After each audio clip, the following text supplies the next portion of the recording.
What is going on, guys? I've got some Italian sausage going there. I've got some warm water going there. I've got to grab the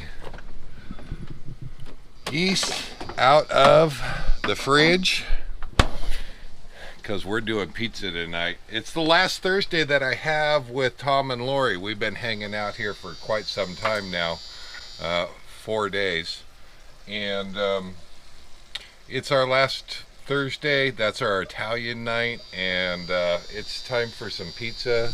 So I've got a little bit of Italian sausage going there, and need to get this going. But I wanted to talk to you guys and see how you guys were doing, and give you an update on the fridge. So I put this fridge in last summer, about 7 months ago now, and I wanted to give an update and actually show you the process for getting that fridge in. I have shown you guys the pizza dough recipe, and I'm going to put a link up to it right up there. There. So yeah, installed the fridge, got that in about 7 months ago. I didn't put out the video because I didn't know if the fridge was really going to work for us.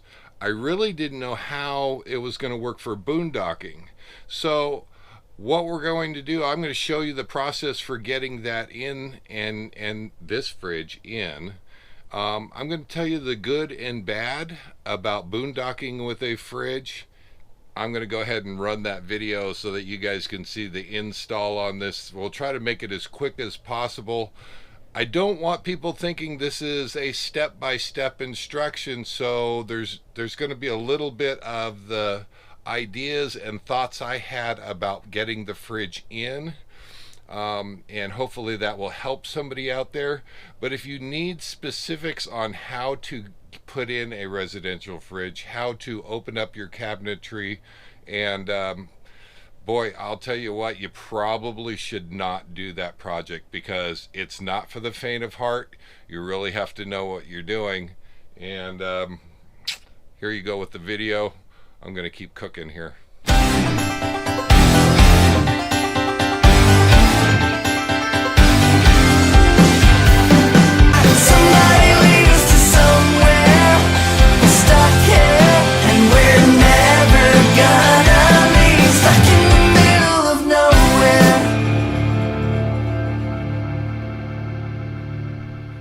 What is going on, guys? Okay, so the refrigerator project has started. Last night I went ahead and pulled out the refrigerator, our not cold 1200, and actually ours is still working a little bit. We've got it plugged in to electrical down here, and not the propane of it. So we've still got a working refrigerator while I work on this. I have some plans, I have some ideas. I don't know if they're going to work or not, because our main problem is going to be our furnace down below, down there. And so there's not a lot of room. There's a couple inches, but even then that only brings us to about 67 inches. So alright guys, I'll keep you informed as we go along. I'm going to grab some stuff and start ripping and tearing on this. Wish me luck.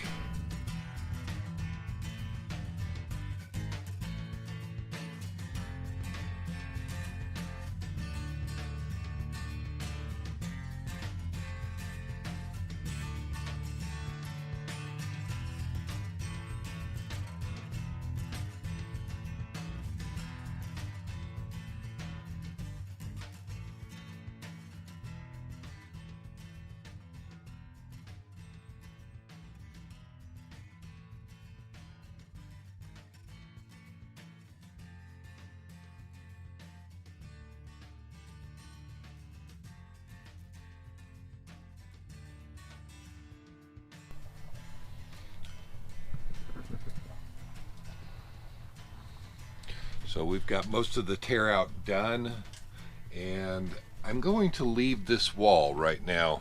I don't want to move this just yet. I want to see how much room I can get everything over this way before we get moving over this way. And then we're going to rehang this sliding door. This sliding door hangs on tracks, but I'm looking at the amount of space in here and here, and there's a lot of space here, so I'm kind of curious how much room I could actually bring that door over a little bit.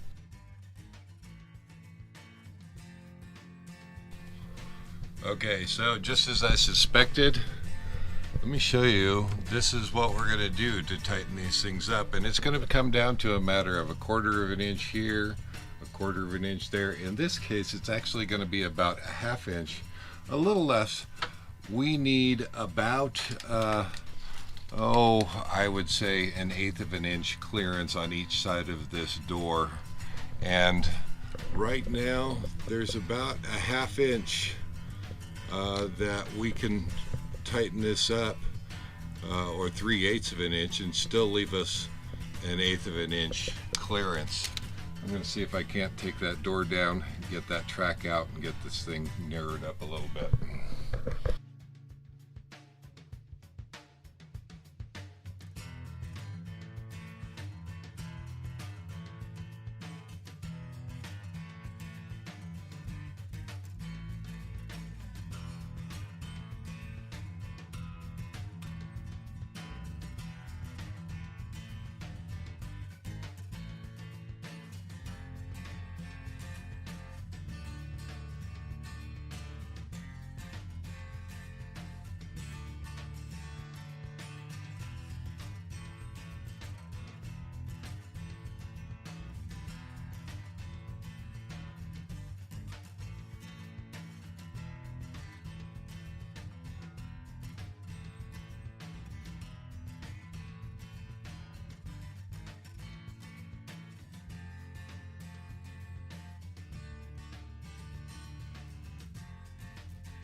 Okay, so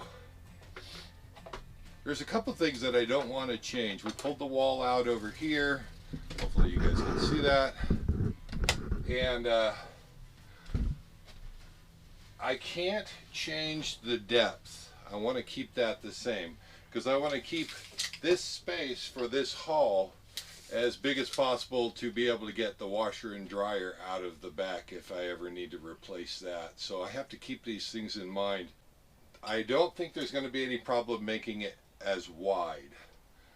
So there's a couple things that I don't want to change or can't change. And the first one is the depth. The depth is 26 inches, and that is perfect for countertop models of refrigerators. So no worries there. There are lots of models out there that are made to come out to the edge of the countertop and not extend. So thankfully, we're not new there. But I can't change the height of the furnace. The furnace is down below, and that is not going to give me any option other than removing the furnace. We do have two of them. We have one that feeds the back bedroom and another one that's underneath the camera where you guys are sitting that feeds the living room out here. This one feeds the back bedroom, and no, I can't. So I have to deal with that. 68.5 inches to the ceiling, I could work with. If we had to give a clearance and put in a piece of plywood, I would have 67. That just isn't going to work. I'm 67.5, I think, all the way to the ceiling. There are a few refrigerators out there at 67.5 inches, but I'd like to do this job, do it once. We don't ever have to worry about being able to fit a refrigerator in here or find a refrigerator. So I got an idea. I'll be right back, guys.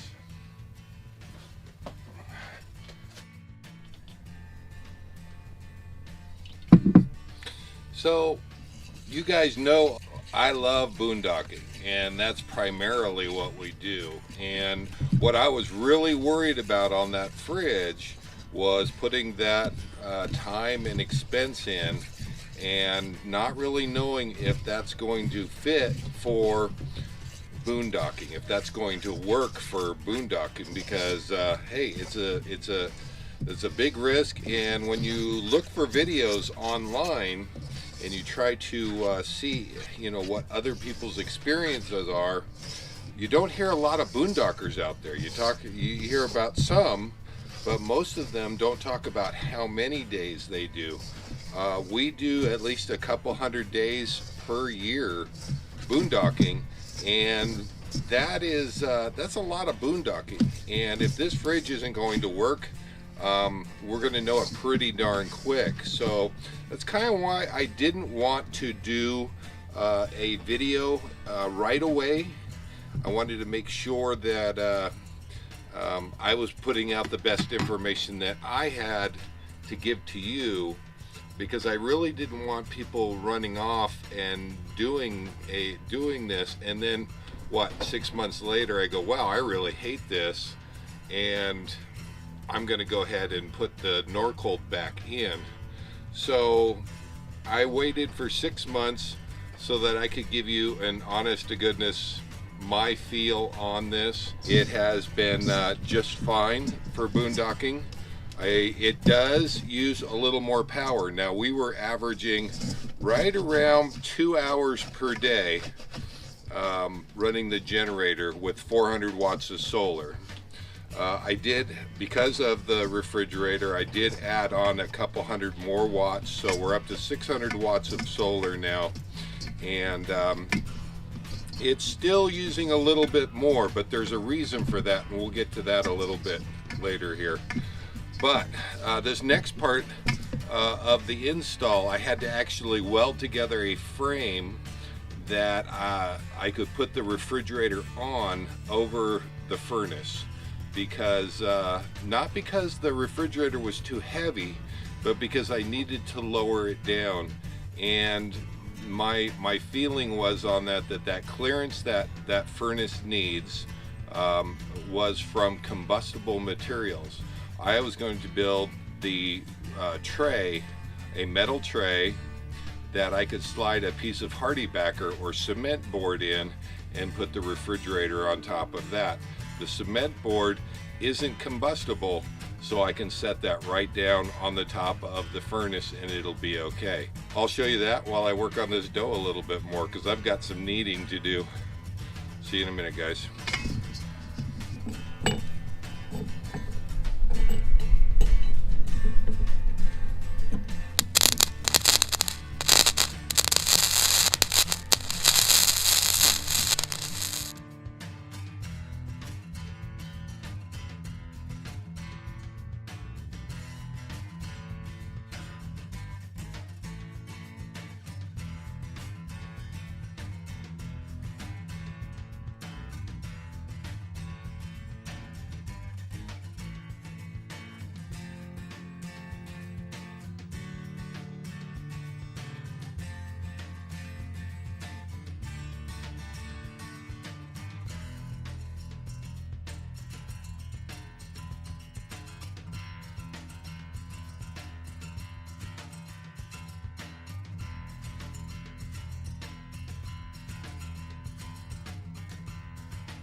Well, there it is, guys. So we were way up here. We have dropped it about 3.5 inches. This will accept a piece of, if I want hardy backer, or I can put a refrigerator right over the top of that. The heater, the only thing we're concerned about that is that it had enough clearance, but that's two combustible materials. The refrigerator should have no combustible materials. If it does, I can put down a piece of cement board, hardy backer, right down here. That's only 1/4 of an inch thick. We went from 64.5 inches to the ceiling. We managed to get out 68.5 inches all total. 36 inches side to side. And we can put a refrigerator in here up to 36 inches wide. There's my wall right there to the slide, and it's going to be just fine. So we are ready for shopping for a refrigerator. We don't have a refrigerator yet, and we're going to have no trouble finding a refrigerator for this thing and into the future. That's kind of why that I did it. I didn't build this for a specific refrigerator. I built it for just about any or common sizes that I can find. This will work out great.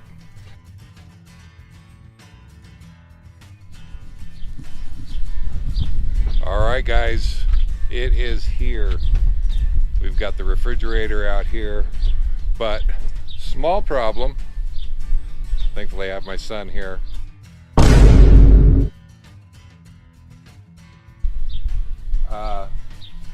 The refrigerator's too wide, even without the doors on, to get it through our entry door. So we're getting ready to go a different route with it, because our hands are going to be full. It'll get better. Yeah, what did I sign myself up for? All right. Yeah. Okay. I'll try to hold the siding in here because it looks like the siding's underneath on that side. Oh yeah, because there was a couple screws that were broke. Oh, were there? Yeah. Okay, there you go. I think it's loose. Okay. Silicone going. There you go. All yours. Oh yeah, we don't need windows. What do we need those for? You've got the rugs. We need something over that edge right there. It's not going to be enough. Let me grab the carpet out of the bottom of it, or out of the back of the truck. Oh, you got it. Okay, it's about to get real, because now we need to get that in that hole over there. Funny thing is that 1200 was heavy. I think that 1200 is heavier than the new refrigerator is going to be. So the 1200 was a little tough coming through the door. This one we have to bring through the window.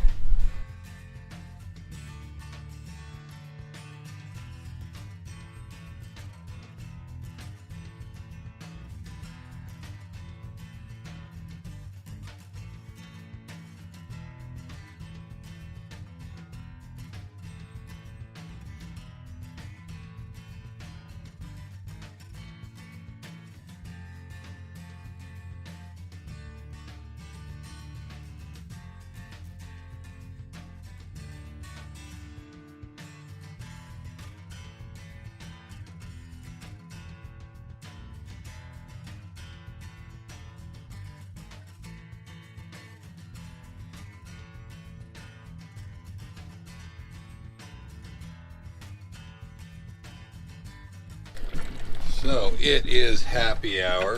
I've got pizza dough going. I've got toppings going, and we're ready to rise the pizza dough, and we'll get pizza. But so where did we end up? What do I like? What don't I like? All right. So this wasn't the fridge that we were wanting, but I'll explain that in a second. We did widen. I managed to get the fridge farther over, and you can see I got very close to my wall there. And it really, I guess the point of the video is, if you're going to undertake this, sometimes it's going to be a really tight position, and you're going to have to work with sometimes some really small scale gains, 1/4 inch at a time, and you finally get it. Where did I end up with this one? We started off with 33 inches wide across. We actually ended up 36 inches across. Good there. We were shooting for 70 inches going up to the ceiling from down below, down here. All right, I had to shorten this, so that's shortened, and put that back in. And I have not put the top rail in up across the top, but again, there's a reason for that. I'll explain why in a minute. The 36-inch gives us lots of room over here for a new fridge. So the fridge that we found, I didn't want to spend $2,000 on a refrigerator if we weren't going to like it. So I managed to find this at Lowe's with a veterans discount. I got it for about $5.50, about what you'd pay for a good used one. So we got this for used. We got this for new for $5.50. So the price was right. Was it the right fridge?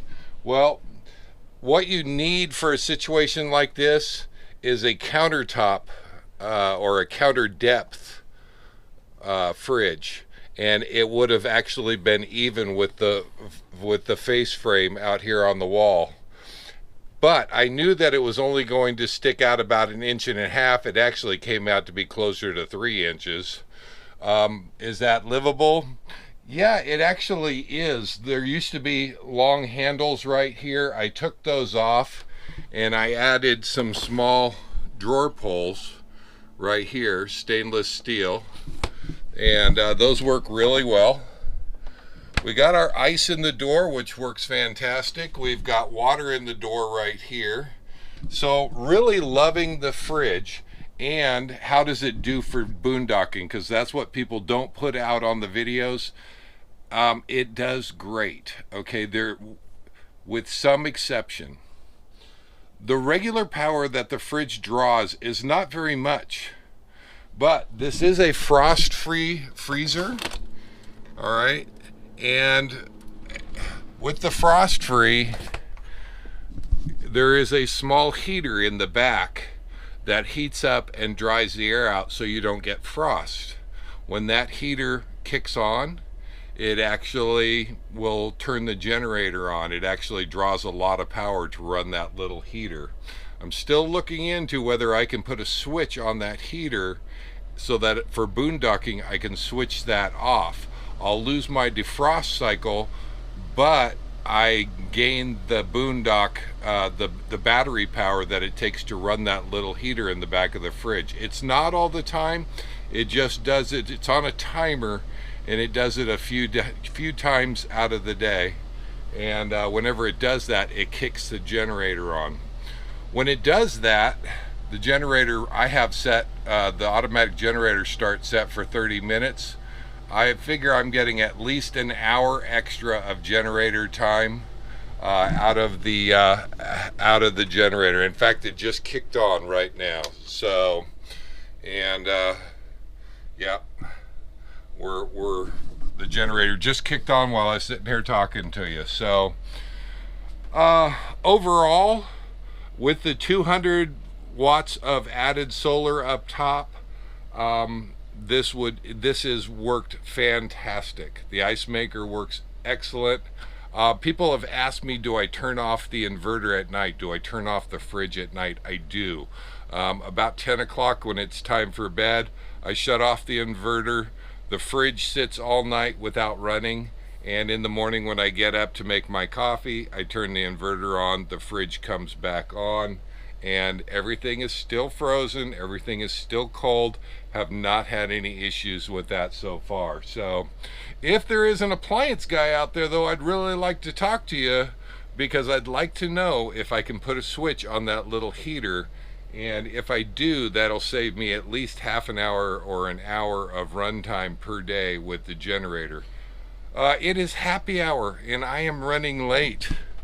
I've been making pizza, so I'll finish up this video and show you. Tom and Lori are going to be coming over for happy hour, I'm sure, and we're going to be putting some pizzas on, and I'll just give you a little bit of B-roll. Thanks for hanging in there with me. Thanks for watching, and live life full time, you guys.